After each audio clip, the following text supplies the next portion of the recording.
தமிழக அரசே உயர்கல்வித்துறையே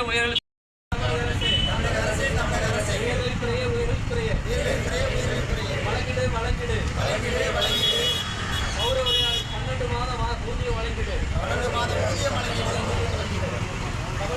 தமிழக அரசே உயர்கல்வித்துறையே அறிவித்திடு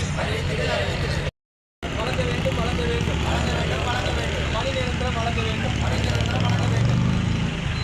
தமிழக அரசே